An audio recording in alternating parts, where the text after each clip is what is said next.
বেলায়েত হোসেনের ছোট বোন এলো। সেও বসলো ওদের সাথে। বলতে লাগলো, আসলে জীবনে আমরা যাকে বেশি ভালোবাসি তাকে পাই না, আর যাকে জীবনে চিন্তাও করিনি তার কাছেই আমরা পড়ে থাকি। বোনের এই কথা শুনে বেলায়েত হোসেন বলল, কী রে, তোর কি কোনো দুঃখ আছে? নিলয়ের মা অর্থাৎ হাসিনা বেগম বলতে লাগলো, দুঃখ তো আছেই, কথা এড়িয়ে যাচ্ছ কেন? আমি যাকে ভালোবাসতাম তার সাথে কি আমার বিয়ে দিয়েছ? এই কথা শুনে বেলায়েত হোসেন একটু অবাক হলো। স্বামীর সামনে একই কথা বলছে তার ছোট বোন হাসিনা বেগম। বেলায়েত হোসেন বলল, সবই খোদার ইচ্ছা। তুই এগুলা বলছিস কেন এত বছর পরে? হু হু করে কাঁদছে হাসিনা বেগম। বলল, আমি যাকে ভালোবাসতাম তাকে পাইনি, জানো এতে আমার কত কষ্ট। নিলয়ের বাবা বলল, আচ্ছা হাসিনা, আমি কি তোমাকে জীবনে কোনো কষ্ট দিয়েছি? এত বছর পরে বিবাহিত জীবনের তুমি এই কথা বলতে পারলে? হাসিনা বেগম তাও কাঁদছে। বলল, আসল কথা শোনো, আমি একজনকে ভালোবাসতাম, কিন্তু সে আমাকে ভালোবাসতো না। একদিন আমি মুখ ফুটে তার কথা বলেছিলাম এই আমার ভাইয়ের কাছেই। আমার ভাই আমাকে এত জোরে চড় দিয়েছিল যে একটা দাঁত হয়তো পড়েই যেত। বেলায়েত হোসেন এবার হেসে ফেলল। বলল, তুই যাকে ভালোবাসতিস সে তোকে ভালোবাসেনি, এটা আবার কোন ধরনের ভালোবাসা? হাসিনা বেগম বলল, দুনিয়াতে একতরফা ভালোবাসা আছে।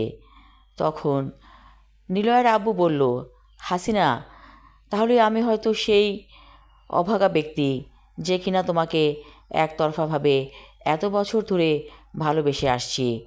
এখন দেখছি তুমি আমাকে ভালোবাসো না, সংসার করে যাচ্ছ, কিন্তু ভালোবাসাটা নেই। এই বলে কাঁদতে লাগলো নিলয়ের আব্বু। হাসিনা বেগম হেসে ফেলল। বলল, আরে আমি তো মজা করছিলাম। আমার ভাইকে জিজ্ঞেস করো এই ধরনের কথা আমি বলেছিলাম কি না। বেলায়েত হোসেন চুপ করে থাকলো, কারণ তার বোন হাসিনা যে কথা বলেছে সেটা সম্পূর্ণ সত্য। এখন স্বামীর কাছে আবার সে অভিনয় করছে। পরিবেশ হালকা করার জন্য বেলায়েত হোসেন হেসে ফেলল। বলল, ওর মাথায় মনে হয় ইদানিং সমস্যা হচ্ছে, কী যে কথা বলে বুঝতেই পারে না কোথায় কি বলছে। হাসিনা বেগম বলল, আমার এখন রান্না করার বাকি আছে, আমি যাই, তোমরা গল্প করো। এই বলে চলে গেল হাসিনা বেগম। বেলায়েত হোসেনের মনে পড়ল, হাসিনা যখন ক্লাস 9-এ পড়ে তখন পাড়ার একটি ছেলেকে ভালোবেসেছিল। ছেলেটি ছিল বখাটে ধরনের, নেশা ভাঙ করত।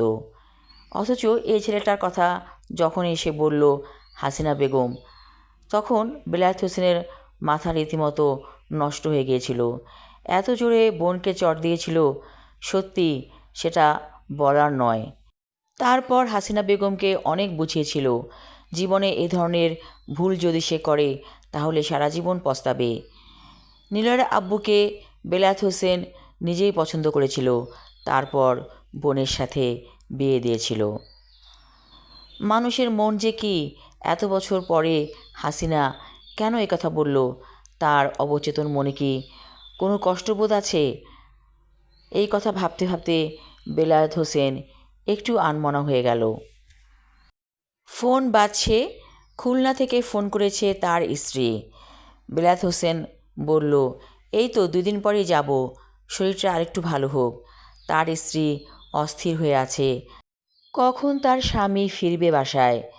ফোন এসে একথাও জানিয়েছে লাউ গাছে অনেক লাউ ধরেছে, বেলায়েত হোসেন বাসায় গেলে লাউ পেড়ে রান্না করে খাওয়াবে, এবং অপরাধী ভঙ্গিতে বলেও ফেলেছে একটা লাউ অলরেডি তারা খেয়েছে।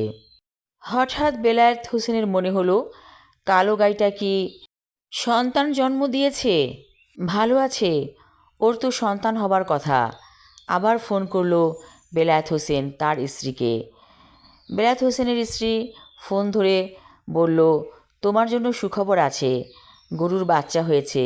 বেলায়েত হোসেন বলল, আলহামদুলিল্লাহ। ফোন রেখে দিল বেলায়েত হোসেন। হঠাৎ করে ব্যথা হতে শুরু করলো বুকের মধ্যে বেলায়েত হোসেনের। পাশেই বসা ছিল নিলয়ের আব্বু। বলল, ও ভাইজান, আপনি গঙ্গাচ্ছেন কেন? কি হয়েছে? বেলায়েত হোসেন কোনো কথা বলতে পারছে না।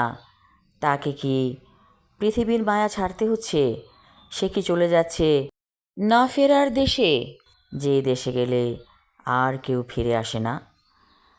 আমি আমার লেখা ছোট গল্প মায়া পর্ব 2 এবং শেষ পর্ব পড়লাম। আশা রাখছি ভালো লাগবে। নিত্য নতুন ভিডিওগুলো পেতে হলে আমার চ্যানেলকে সাবস্ক্রাইব করে সঙ্গে থাকুন। ধন্যবাদ।